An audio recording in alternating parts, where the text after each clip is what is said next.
Story 1. My ex-boyfriend has never paid child support for our 4-year-old son. Today, I received a letter stating he's taking me to court over it. I am a single mother with a 4-year-old son. His father and I split up around 4 years ago when I found out he was cheating on me with multiple women. He has never paid any child support. I could have taken him to court for it when we separated, but he convinced me not to as he was unemployed at the time. Around then, he had also won an insurance lawsuit in the ballpark of $10,000 and promised he would send money for our son whenever he could. 3 years later, I've learned that this means never. Over the last 3 years, I've worked my hands to the bone doing several different part-time jobs, just so that I can afford to pay my rent and raise my son alone. Meanwhile, my former substance addict ex stayed unemployed and absent from my son's life, eventually going on a spiritual cross-country hitchhiking road trip to help inspire his songwriting process. Seriously. This actually really got on my nerves. His deep and spiritual song lyrics were things like, "I'm on the road, missing my son at home." Ugh. Eventually, he ended up in a homeless shelter somewhere in California where he had an ethereal revelation that he needed to come back to Michigan, get a job, and finally be a better father to our son. Unfortunately, this was all talk, and nothing changed. This revelation was 2 years ago, yet I still haven't received any kind of child support from him, monetary or otherwise. I didn't mind, as honestly, my life is a lot happier when I don't have to deal with his hogwash. Since then, my ex seems to have gotten his act together, found a new girlfriend, who is also a single mother, a new job, and has started his own business on the side. A little irritating that he can afford to bring his new girlfriend out for expensive dinners and buy new toys or clothes for her son, but still has spent no money on ours. I don't mind this as long as he leaves me alone, though, as once again, I need to state I am happier without him and his idiocy in my life. Last November, he actually took me to court because he felt he deserved visitation rights. I said this was fine, provided that he finally starts paying support for his son. I tend to be a little timid when it comes to things like this. I've got no idea what my rights are, and I'm a little scared to speak up in these situations. That day in court, I more or less let him make a fool out of himself in front of the hearing, and it made me smile a little seeing how much of an idiot he proved himself to be. I now realize that I was ultimately the loser that day, as now I am legally obliged to let this guy see my son twice a week indefinitely. What's worse is that I still haven't received a cent in child support over 3 months later. It's slowly driving me into insanity having to deal with this jerkwad twice a week, and I am sure my son feels the same animosity towards him. For daycare, he had to draw a picture of his family, and it was just me and him. When my ex asked, "What about me?" my son told him he wasn't part of his family. The other week, he left me a message telling me to call the child support off and to stop this nonsense, as if this is a personal vendetta between him and me. How can he be this stupid? I work paycheck to paycheck just so I can afford our food and rent. I have no savings whatsoever for my future, let alone our son's. I can't even afford his daycare. My significant other has paid over $8,000 from his own pocket just so my son could interact with children his own age and get a basic education while I'm at work. I love my significant other, but it fills me with immense guilt because my son should not be his problem. Today, I received a letter in the mail saying that he has been to court and filled in some paperwork stating he can only afford $50 to $100 bi-weekly, which I know is an outright lie, and that he thinks he shouldn't have to pay regular child support because he didn't get a choice in selecting our son's daycare? Is there any legal action I can take to either force him to pay child support or get him out of my life completely? Legally, he owes me around $3,200 from just this last 4 months, let alone the last 4 years of my life spent raising our son alone. I can't believe he's doing this to me again. It feels like he gets to do whatever he wants with no guilt or consequences, and it makes me feel so helpless and stupid. I'm sorry if this is the wrong place for this kind of post. I'm just feeling really sad and wanted to vent somewhere where others might understand what I'm feeling and sympathize. Everything in my life right now feels completely unfair. That just really sucks. That's just really awful when it seems like everything that's supposed to go your way, isn't. It does feel like life is unfair when fools and idiots get to have whatever fun they want and you're stuck with the responsibilities. And again, not a lawyer, can't give you legal advice, but there should be someone willing to take on this case. There's some sort of resource, public resource that you can avail yourself of. There's got to be something. I really hope you can find what you're looking for. Story 2. 50 grams over the weight limit at the airport? I guess I'll eat them. This happened a couple of days ago. For Americans, 50 grams equals 1.76 ounces, 200 grams equals 7 ounces, 23 kilograms equals 50.7 pounds. So when I travel by plane, which happens about 2 or 3 times per year, I'm usually quite conscious about the weight of my luggage because of how much you have to pay if it exceeds the limit. This time, I put a bit more stuff in because of gifts, but I thought I was fine. I pass the police and get to the check-in, where a woman in her late 30s, early 40s reminded me of my old history teacher and indicated to me to proceed. I give my passport, do the usual stuff, and I put my luggage on the scale, which shows 23.05 kilograms, the limit being 23. I was quite pleased with myself while looking at it, thinking I got it just right. But no. The woman tells me that I need to pay 50 euros for excess baggage. I look at her confused, telling her it's 50 grams. Surely it doesn't matter. She repeats herself, and we start arguing until she says, either you pay 50 euros or you somehow make the luggage 50 grams lighter. I didn't have a carry-on, so I couldn't take anything with me. At that moment, I remember the 200 grams of chocolate that's sitting in the luggage, and I start smiling. I open the luggage, take the chocolate out, and start nibbling at it with a grin on my face while looking at the woman, who goes from Pikachu face to annoyed. She told me to hurry up, even though I was the only one in line, so I offered her some, and she just stared at me. I ended up eating exactly a quarter of the 200 grams, and lo and behold, the scale showed 23 kilograms. The woman gives me my ticket while glaring at me, and I tell her to have a good day. Maybe she wasn't allowed to take some kind of sweets or any kind of food or anything from passengers for a kind of safety issue, but yeah, that kind of quibbling, 50 grams. I can understand the need to have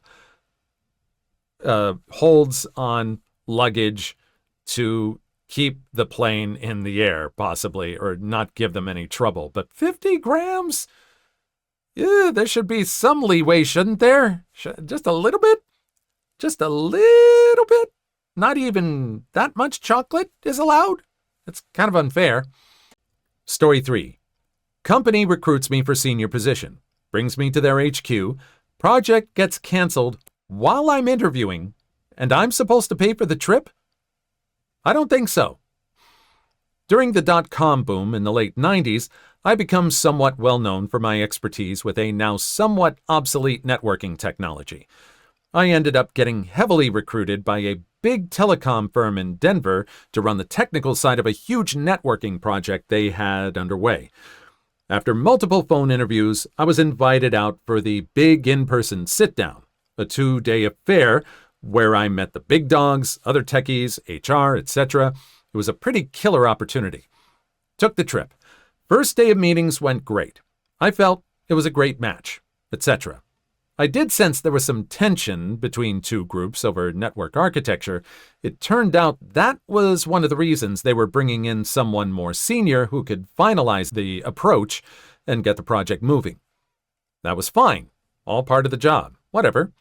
Got wined and dined after the first day. Was definitely feeling like the job was a match and that I'd be moving to Denver. On the second day, and after another round of interviews, the division head takes me to lunch. That's when it all blew up. While we were at lunch, the firm's senior management canned the entire project and fired every person associated with it. Apparently, there was a huge internal political war going on. This project was ground zero for the big battle, and this division just lost. We get back from lunch, and the manager escorts me to HR, where we're going to sit down and go over their offer.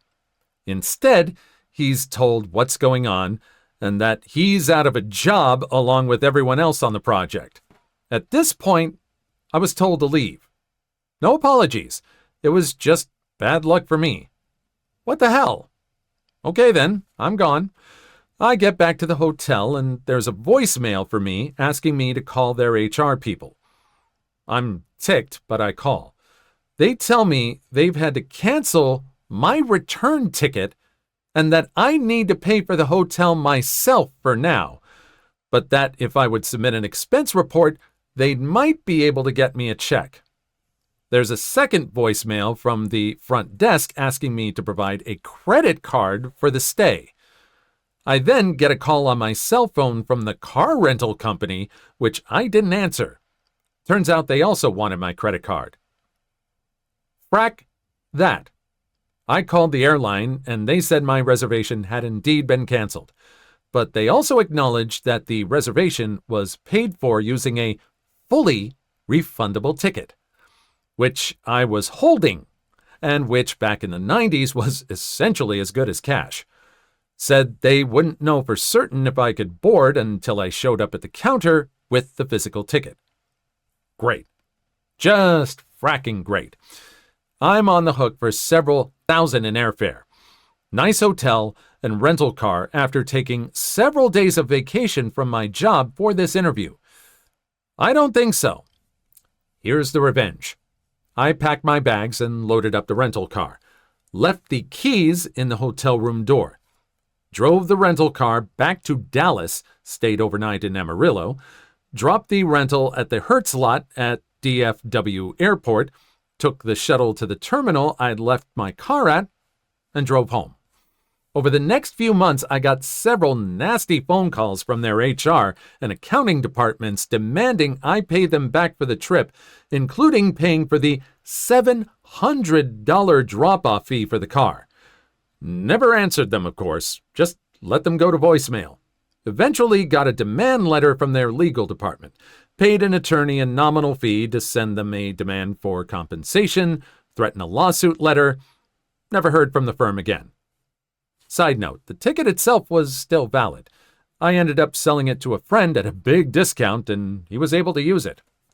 That is just awful. I'm glad that you didn't end up working for that company. And that was probably the biggest red flag in the entire world.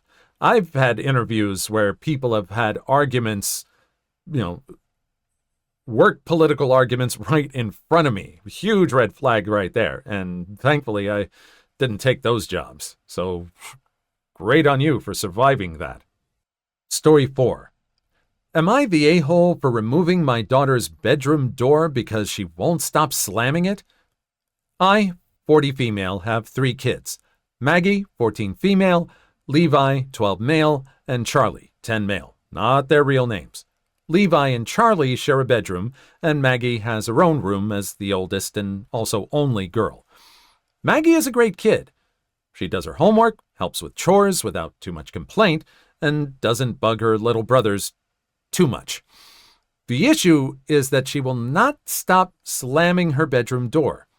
When she gets up to use the bathroom at night, she slams the bedroom door on her way out and back in. When she gets up in the morning or goes to bed at night, she slams it. Pretty much any time she enters or exits her room, the door gets slammed. And it's only her door, none of the other doors in the house. It shakes the walls and frequently wakes up everyone else in the house. Her brother's room shares a wall with hers, and our bedroom is directly above theirs. We've talked to her about it and asked her very politely to be more mindful about it because it disturbs the rest of us. But it's in one ear and out the other. We've tried being more forceful about it, saying that if she continues to slam her door, there will start to be consequences. Still, nothing changes. It all came to a head the other night when she got up to use the bathroom, and all 4 of us were woken up by the slamming. I have to be up at 5 a.m. for work, and I've had enough of the broken sleep and came downstairs and knocked on her door. She opened it and said, "What?" with such an attitude it took a lot of self-control not to start yelling. I told her as calmly as I could that if she slammed the door one more time, she was going to come home and find it gone. She proceeded to yell at me to leave her alone and then slammed it 5 times as hard as she could. Well, the next day, Friday, she went to school, and my husband and I both had the day off, so we took the door off the frame and installed a curtain rod with a nice heavy curtain over the door instead. She came home and freaked the frack out. She said we're being emotionally abusive and taking away her right to privacy. She sulked all weekend and won't talk to us now. My mother says I'm the a-hole because I overreacted, but she doesn't have to deal with the house shaking. I want to add that we completely respect each other's privacy in our house, which is why we hung up a heavy curtain and made sure that we couldn't see through it or around it. We even put little Velcro pieces on the walls and curtains slides so it stays in place. She still has her physical privacy, which she is absolutely entitled to, but can't slam a piece of fabric. We also have never and still don't just go into her room unannounced and still knock on the wall to ask permission to enter. We've told her we'll happily put her door back on once she agrees to respect the no slamming rule. So am I the a-hole? No! You gave her every warning in the book and then some. And this was not about privacy or her doing stuff in the room that she wasn't supposed to. You went above and beyond. You put up a curtain. You put up a heavy curtain and one that would be sure to be closed so she could have her privacy. No. Absolutely all the warning in the world. She's not respecting you or what time you have to get up and work in the morning or your brothers or anything like that. It is in one ear and out the other. Once she learns to respect that, yeah, not the a-hole at all. I don't see why anyone could see that she was. I mean, let her stay with her mother and let her slam and let her get used to the door slamming and see what she says about that. Please like and subscribe if you made it this far. I hope you'll enjoy the rest of the video and have a wonderful day. Story 5. She tried to extort a baby from me, but ended up helping me keep the baby. This happened way back. My daughter is 30 now. When I was 18 and in my first year of college, I got pregnant. The father joined the Navy to escape responsibility. My parents, who are strict conservatives, except when it's inconvenient, abandoned me and cut me off financially. They wanted me to have an abortion to prevent the loss of my scholarship. That's how I found myself at 18 suddenly and totally responsible for myself and my living situation with no financial or emotional support from anyone. I lived at a private dorm and was befriended by the property manager, Donna. When I told her my situation, she swooped in like a hero and helped me get a place to stay at one of the other properties she managed. I was getting evicted from the dorm. She then helped me get a job at a gift shop at one of those properties. I thought she was the most wonderful person for all of this, until her true motives became clear. She wanted to adopt my baby, even though I had expressed no interest in giving my baby up for adoption.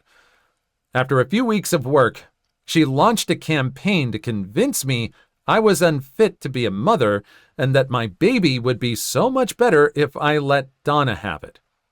At first, it was subtle, passive-aggressive remarks about how much money she and her husband had, how she couldn't have children herself, how she hoped she was able to adopt one day, and what a wonderful life they would give the baby. But as time passed, her approach became more aggressive and direct. She would always be around the shop and would even come to my apartment, ready to point out things I did or didn't do that proved what a terrible mother I would be. She went into long rants about how awful I was for having a baby without a father, how we'd be welfare trash forever, how God brought her into my life because she was meant to have my baby. It was endless and constant for months. Sometimes I let her comments upset me and make me wonder if she was right. But in my heart, I knew that I'd be a good mother. For a while, and feeling intimidated, I let myself get bullied into including her in baby-related events. I even let her go with me to the sonogram, where I found out that my baby was a girl. She was so excited for me. As I got closer to delivering, I got stronger in making clear to Donna that I was not giving up my baby. I tried to avoid Donna as much as I could, but was regularly reminded how much power she had over my living situation. I soon had coworkers telling me she was claiming that my baby's adoption was a done deal. She even told people she was decorating a nursery and buying baby girl clothes. When it became clear that she was not going to change my mind, she started threatening me with eviction from my apartment and firing me from my job. That way, I'd realize how unstable my situation was and recognize I had no business having a baby. And sure enough, I lost my job. She fired me for not wearing my shoes behind the cashier's counter at the gift shop. When I was on my feet all day, my feet would swell right out of my shoes. I'd stayed behind the counter and slipped off my shoes for a bit, but never in view of the customers. Still, that was reason enough in Donna's mind to teach me a lesson. It didn't take long after losing my job to also lose my apartment.